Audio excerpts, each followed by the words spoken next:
after thinking I potentially can have an opportunity at the pros. If not, you got your degree, you know, and then 2020 happens. Exactly. And then you're like, shit, is this the Twilight Zone?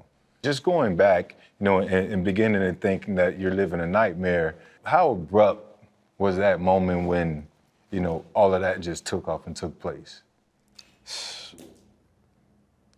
Especially when we got inside of jail, it was more like this is really happening, you know? And then getting up to that cell and it's just like you watching your life flicker on the TV in the cell and you just can't say nothing about it. You know, you can't defend yourself. Prior to the cell part, when you got a call and say, look, we were accused of, you know, this crime. Yeah. You know, just to even receive that phone call, did you guys once think like, this is crazy as I was fuck? pissed. I was pissed. Like I wasn't sad. I was just like, are you crazy? You know, like I was really mad. You know, they came, knocked on my door. Like we didn't even get I didn't get a call. They came, knocked on my door. And nobody knocks on my door, so I'm like, who is that? And then I seen detectives, and I was just like, what are y'all doing here, you know? So then they told me what happened. I'm just like, wow, like, that's crazy. Yeah, so what was crazy to me, even when they came, police in front of me, everything, I'm still asking, like, why y'all here? Like, what happened? Like, I'm not even thinking of that situation. Like, it's just a shock. I'm confused, trying to figure out what's really going on. Like, you know, every athlete, you hear something about this, you're like, it would never be me. You know what I mean? It would never be me. And we came to be, it became us. But definitely did not think it would ever be me. On the legal side, at what point there was representation there? At what point, you know, did anybody have you reach out? Did y'all know well enough to reach out to an attorney? What was the legal side of that? I feel like I didn't have nothing to hide. So when they came in, whatever they needed, mouth swab, whatever, DNA, whatever you need, you can have it. I feel like I had nothing to hide, which I didn't. So that's how I went about it. I didn't call nobody when they first showed up or anything. Yeah, same thing.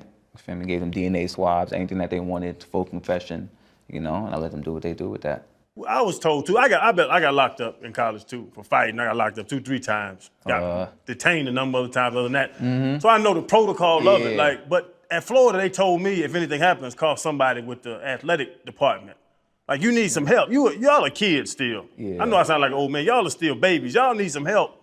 If police are there, you should have some representation there with you. But you know you did something wrong. Yeah. We didn't know we did nothing wrong. Yeah. I think that's what the difference was. Like, we didn't do nothing wrong. So it was like, why do I need to call somebody and make it look like I did something wrong? So I feel like that was the difference there, you know what I mean? And then like the situation happened, it was like a week later that the cops came. So it's like, we forgot about that. Like we done went through a full week of practice, working out, a whole bunch of other stuff on our mind. And then it's like, they come a whole week after, it's like, what are you doing here? Like, you know, what this is about? February 9th, that's when you get the knock on the door and now you realize things are real. But to both of you guys, you had consensual sex with a female who was of age, which means if all of these things take place, then there's no reason for me to be hiding anything. There's no reason for me to lie. There's no reason for me to call a lawyer. And so you go through all of these things, and when the cops initially come to your house, y'all go to practice the next morning. Yeah. When you're sitting at practice, are you thinking to yourself, you know what, sheesh, we made it.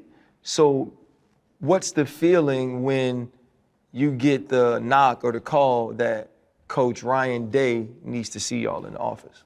It's like immediately we knew what time it was. We had meetings about it.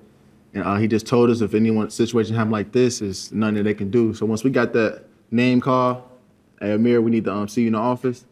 I knew what time it was. Yeah.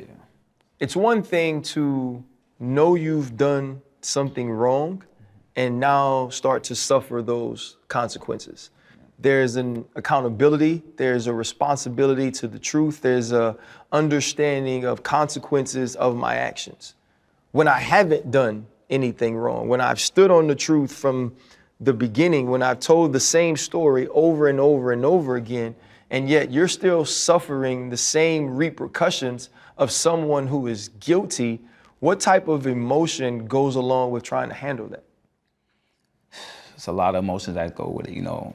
You angry, sad, a lot of depression. You know, it's just a whole bunch of emotions, you know. You don't know what to do in that scenario. It's like all you could do is just, you know, cover up and just get in the dark or just, you know, get out people's way. And then even when I'm trying to like get my mind off of things, I don't want my situation affecting nobody else's. You know, so I don't want to go to my trainer back at home and it's like, why are you training him? You know, now he loses money, you know, or why are you next to him? You know what I'm saying? So it was just tarnishing everybody around me. So it made me not want to be around nobody because I feel like I was messing up people's lives even more. You know what I'm saying? So it was a time where it's like, you feel me, you gotta be strong. You feel me, you gotta be strong. I tell you that much. You gotta be strong.